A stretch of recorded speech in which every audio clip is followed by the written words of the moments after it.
we're dealing with a situation where someone puts produce into custody. They put produce into custody with, let's say, their neighbor, and the produce gets mixed up.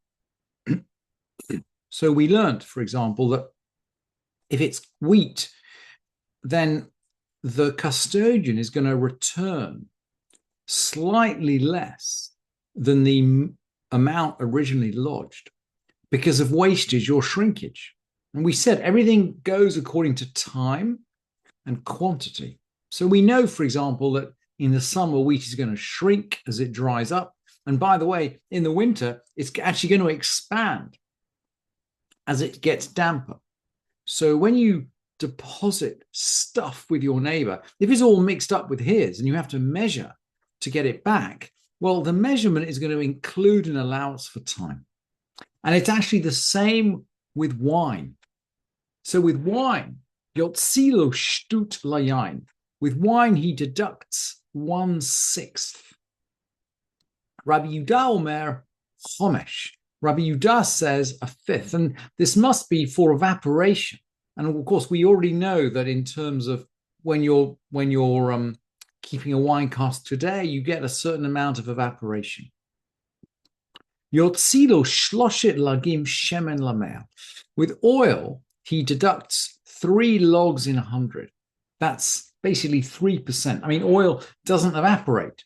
Oil doesn't evaporate, but okay, well, let's find out.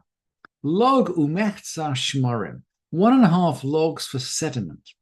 So when it kind of sits around, stuff drifts to the bottom of the barrel.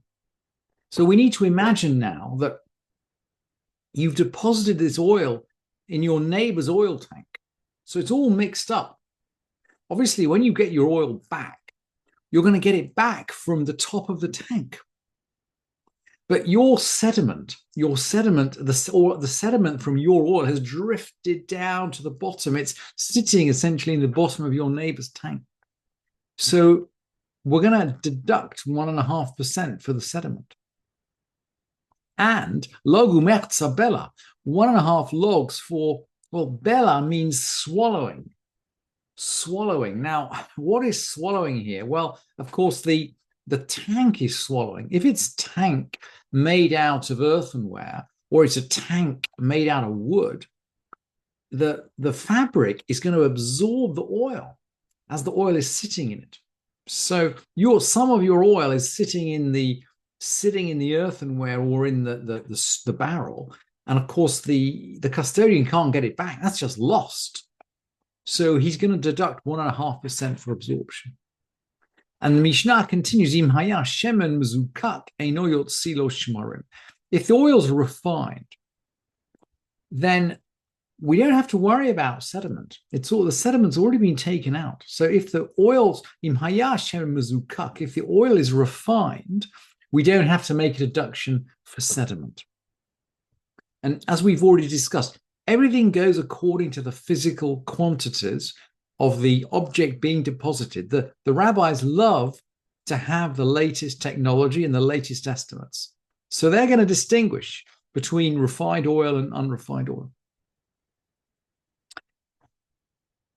Similarly, in kanim yishanot, let's say the jars were old.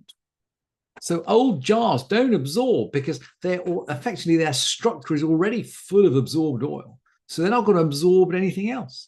In kanim yishanot eino yotzilo bella.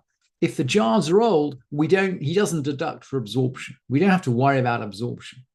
So in theory, if he deposited refined oil in old jars, he'd get back his oil without any deduction. Rabbi Yudah Omer, Rabbi Yudah says, Hamocher shemen mezukak lechavero kol yemot hashana. Someone sells to his fellow refined oil through the whole year. So we're going to sell refined oil. We're going to sell refined oil to our neighbor for the whole year. And the implication here, by the way, is that we're taking a payment up front. So from the time we take the payment, effectively we're keeping this oil. We're keeping his oil. and we're going to dole it out to him in small quantities as we need it. We can imagine if we were an oil merchant and we had the storage facilities, and our neighbor wanted to secure his supply of oil for the year, but did not have the storage facilities, then the neighbor might be coming every week to get a little bit of oil from the tank, just effectively to draw down the quantity of oil that he has purchased. And so Rabbi Yehuda says, if someone sells to his fellow through the year, he should accept a reduction of 1.5 logs in 100 for sediment. Now, it's really interesting that the Kaufman manuscript here says, someone sells refined oil to his fellow through the year. So it's not clear, actually, why there should be a deduction for sediment. We've said refined oil doesn't deduct for sediment. And that part of the Mishnah is not quite clear. It's an interesting variant in the Kaufman, which we might have to go back to. Anyway, as the Mishnah does, it always moves gently from subject to subject. And it remains on the question of the custodian's responsibility, and, by the way, on the question of the barrel and the properties of the barrel, but in a slightly different direction. Someone actually left the jar or the barrel with his neighbor. So he's not leaving the oil, he's actually leaving the barrel. Presumably this is a full barrel.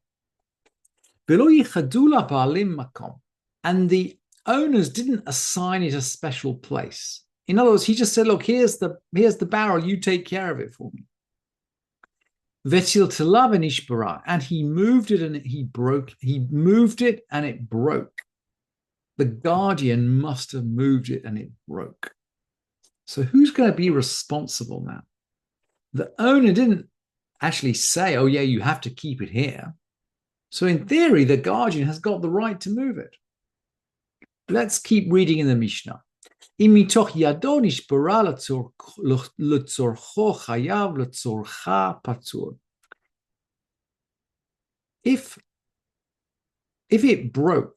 it broke while he was handling it, if it actually broke while he was handling it, and he actually moved it for his own sake, he wanted that space. He wanted that space. Or maybe he wanted to stand on it to get a high object. That's the possibility that the Gemara brings.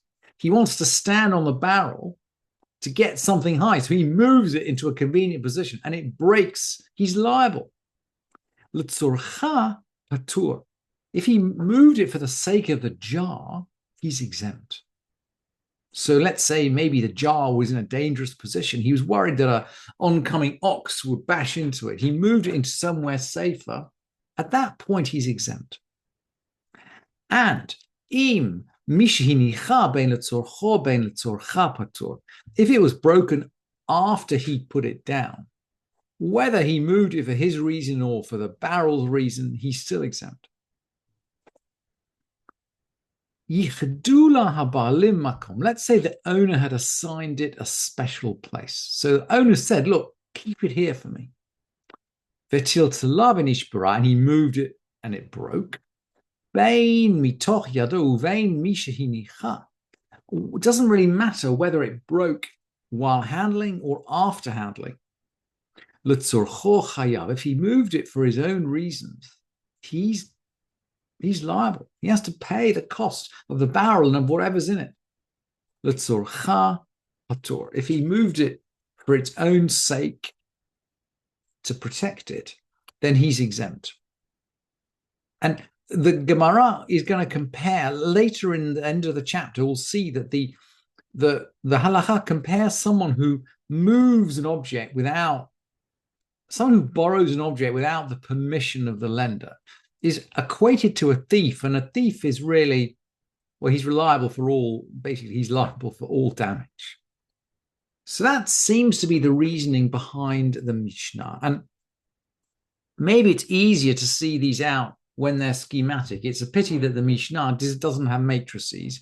I guess well, they couldn't print matrices in the time of the Mishnah. But we can see that if the jar breaks while it's being moved, then whether the reason is if it's moved for the sake of the guardian, then the owner's always going to be liable. And if it's moved for the sake of the jar, the guardian will never be liable. But if the jar breaks after the move, then the guardian is never liable unless the owner actually told him where to put it. And if the owner tells him where to put it and he moves it, then at least if he moves it for his own sake, he's always going to be liable, even if it breaks a week later or a month later or a year later. Once he's moved it for his own sake, he's liable.